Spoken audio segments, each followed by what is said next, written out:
Paano kayong magkakamali? Parehong paso yung prangkisa na ginagamit ng Sky Cable sa kanyang wireless service. Paso din yung prangkisa ng ABS-CBN sa paggamit niya ng Amcara Channel 43. Paano kayong magkakamali samantalang parehong paso ang prangkisa?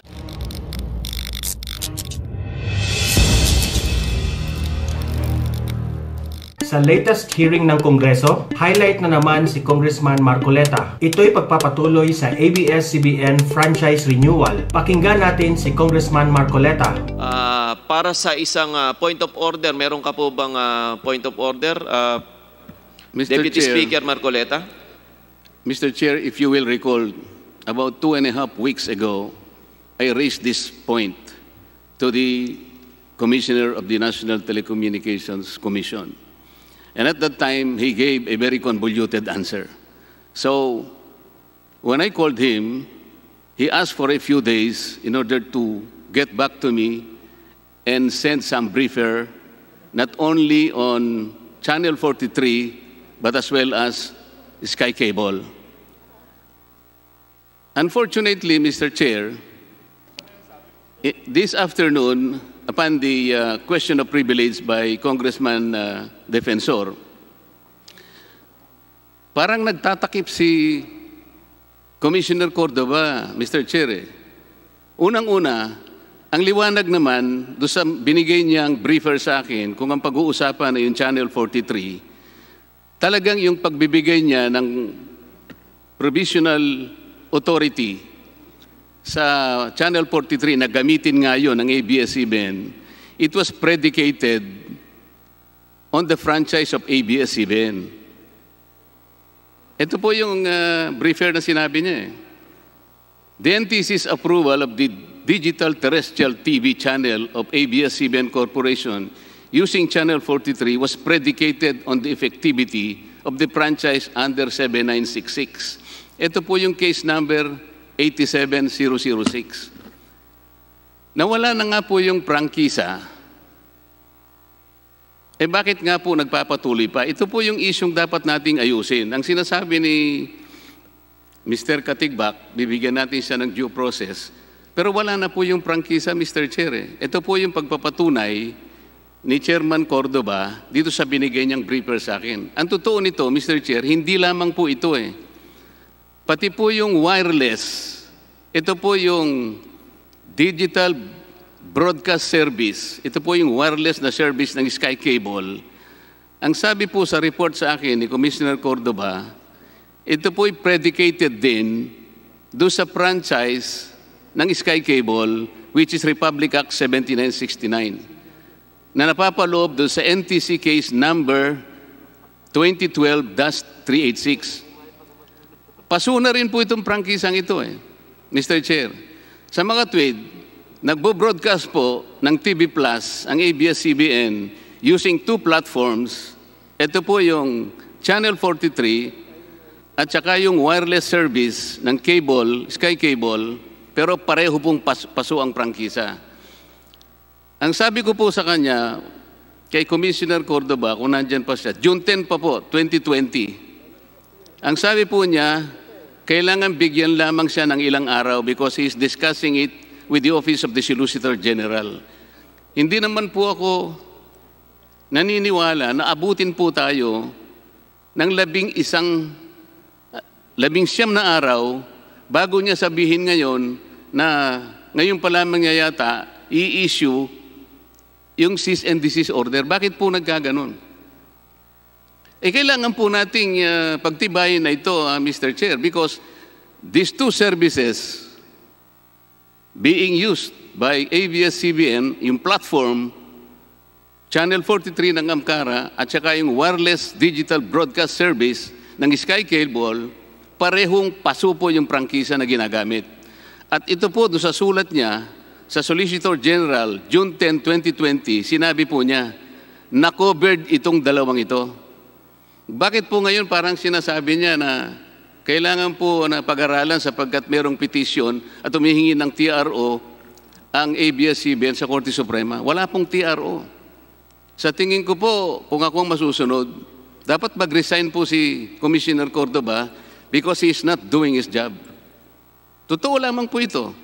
Matagal ko pong hinintay ito, inabot na po ngayon hanggang sa makapag-raise ng privilege, question of privilege ang ating kasama dito. Pero matagal ko na pong hinihintay. Inabot na po ng 19 na araw bago niya sabihin ngayon na mag-i-issue pa lang siya. Wala na pong, para po tayong nai-insulto rito, Mr. Chair. Nandito po tayo para himayin, kinoconsider po natin kung bibigyan pa natin o hindi ng prangkisa ang ABS-CBN. Pero walang puknat po nilang naipapalabas din naman ang kanilang mga programa sa dalawang platapormang aking binabanggit, gayong pareho ng paso ang kanilang prangkisa. Ayon po mismo sa report po ito ng NTC. Ano po kaya ang masasabi ni Commissioner Cordova rito, Mr. Chair? Deputy Speaker Marcoleta, pasasagutin ko po ng isang bibigyan ko po ng pagkakataon upang makasagot si Commissioner Cordova. Ngunit pagkatapos po nito, ipuputulin ko po muna ang oras na ibinigay ko sa iyo para maibalik na po natin kay Chairman Chikoy ang mga presentation po ng ating mga panauhin ngayong araw na ito. DS Marcoleta. NTC, you're now recognized. Pakisagot po ang katanungan ni Deputy Speaker Marcoleta kung bakit po tila napakabagal po ng inyong aksyon na ginawa pagdating po sa usapin ng ABS-CBN. Commissioner Cordova? Your Honors, narinig niyo po ako? Malinaw po ba? Okay, tulad po ng nabanggit ko sa kanina, Your Honors, ay ang ginawa po namin ay sinigurado po namin na hindi po kami magkakamali legally. Kaya po, dahil nga ang Office of the Solicitor General, ang aming pong abogado, ay sumulat po kami sa kanila at binanggit po namin itong mga bagay na ito. At ngayon po ay sumagot po sila at natanggap po namin kaninang umaga. Dahil po, Your Honors, natatakot po kami na kapag kumilos po kami ng mali, ay makaapekto po ito sa Supreme Court case na pending po ngayon laban sa amin. Mas importante po sa amin na maging tama ang aming mga hakbang at hindi po kami magkamali para po ang importante sa amin ay manalo po kami sa kaso na napending po sa Supreme Court. Ngayon po ay sumagot na po ang Office of the Solgen. Paano po kayong magkakamali, Commissioner Cordova? Paano kayong magkakamali? Parehong paso yung prangkisa na ginagamit ng Sky Cable sa kanyang wireless service.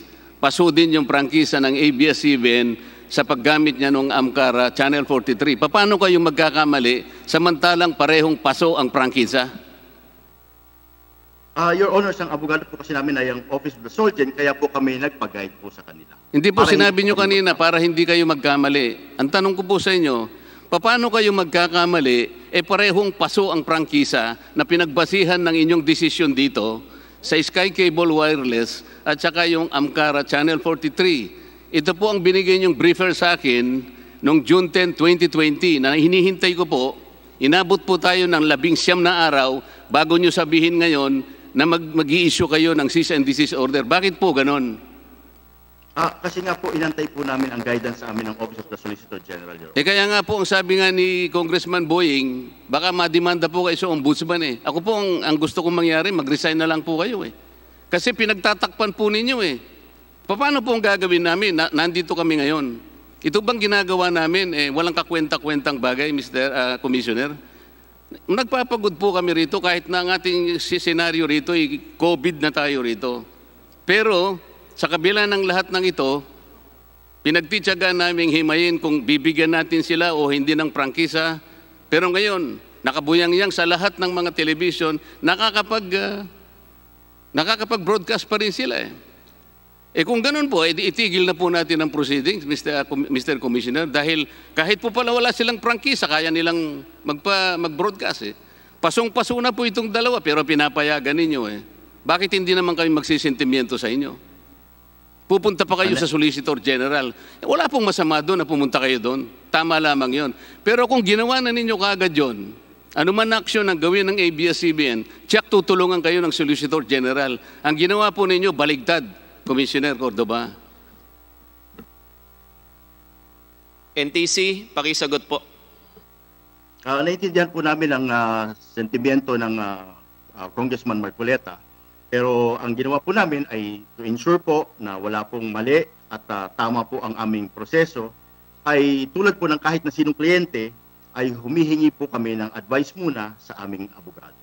Kaya po kami ngayon ay matibay na makakakilos dahil meron na po kaming panghahawakan na opinyon na binigay sa amin ng aming statutory counsel. Chairman Jonathan? Yes, Chairman Chikoy.